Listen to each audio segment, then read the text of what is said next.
everybody. So for a while now I said I was going to make an educational video for you people, and as you see I haven't delivered on that yet. Until now. So as a lot of you know, I'm doing my internship in Hong Kong at the Green Technology Consortium. There I learned a lot about solar energy, including things I never thought I'd learned before and stuff that is not even in my courses. So today I'm going to teach you as much as I know about solar energy. Let's start. Solar energy is an alternative energy resource for electricity. It directly takes energy from the sun and then converts it into electricity. Now some of you say that this is just simply, heating a panel and then you just put it into a wire and that makes the electricity. But inner working of it all is just more complicated. That's what I'm going to teach you right now. Now be warned that this is going to involve a lot about physics and chemistry, which are the two sciences that I do not take. However, ESS is kind of involved, so maybe thank good. So probably one thing that you know about solar energy is that they probably use these kind of panels called photovoltaic cells. It's like panel-like things that you put the sun in to heat the thing. I'm gonna try and explain as much as I know about the basic components of these cells. Note that what I'm about to tell you is super simplified, so please, research on your own if you want to know more. They are mostly made out of silicon, as I'm representing with this piece of bread. The cell has two layers, a positive and a negative. This is to create an electric field. When the photons are absorbed, the electrons become free when they touch the silicon. The negative layer, called N-type silicon, is made when the layer is doped in phosphorus. This gives it too much electrons, and the more electrons, the more negative the charge. The other layer is the P-type silicon, and it is doped in boron. This gives it not enough electrons, and so the charge is positive. You sandwich them and then connect them with a conductor, like a wire.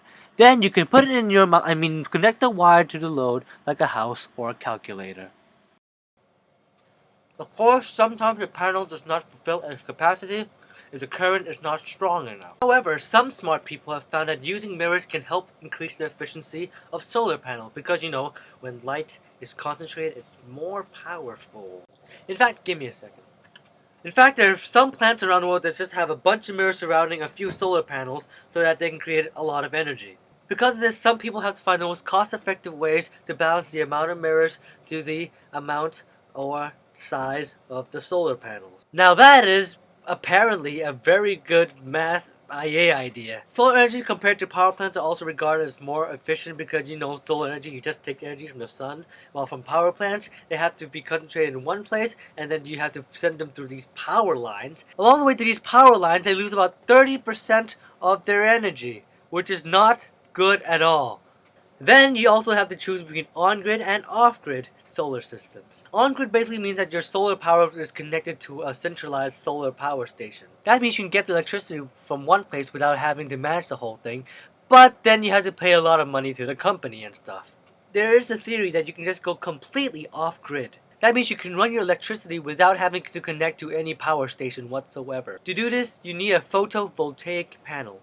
And then the energy from this goes into a charge controller as direct current or DC, and then it goes into a battery bank. The battery bank is used to store the energy when there is no sun, and as you know from solar power, you can't make solar power without the sun. The next one then goes to this inverter, which inverts the DC into AC, alternating current. So why do you have to invert it from DC to AC? That's because direct current goes into one direction, while alternating current goes to one direction and back again, back again, back again, and back again. I don't know how it works. I just know that it goes farther from than DC. If you want to learn about the balance between alternating current and direct current, I suggest you go look into the stuff about Edison and Westinghouse, aka the company that has Tesla stuff. Now the AC comes out and they go into an AC service panel where they supply AC loads. However, some loads still use DC. So they go into a DC load controller thing and then they go into a DC service panel to supply those particular loads that uses DC.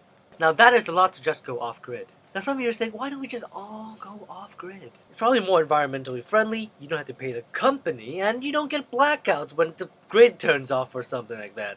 The problem is that the economics behind it may not actually stand up. You see, solar energy does not work in a way where you just sit down and do nothing while the thing does this thing for you. Like any other tool to get natural resources, you need maintenance. And a lot of time you may have to keep fidgeting around the thing because sometimes the battery is not enough to power your entire house. and just doing the maintenance plus the actual setup may become more expensive than just going on grid. So you should only go off grid, say if you live far away from a grid, like in Africa, where some people don't even have electricity connected to them. Or if your power company is super greedy and they charge you more than you should, and therefore maybe off-grid may be more cheaper when you do it. So that is all from what I know. Now I don't know if I gave you the wrong stuff or enough stuff, or I haven't teach you the best way. But I hope we can do something like this in the future, probably with better topics that I know better.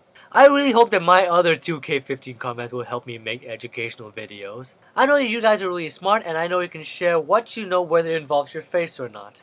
It doesn't have to be about the IB. You can teach about anything that you know, say dancing or writing or poetry or cooking. Ali, I am still waiting for your cooking show. If any of you people want to make an educational video, please put it on the channel and use this format of the title, and then I will try to put it on a playlist, just for your help. I really hope I can see you guys next time, and as always, good night.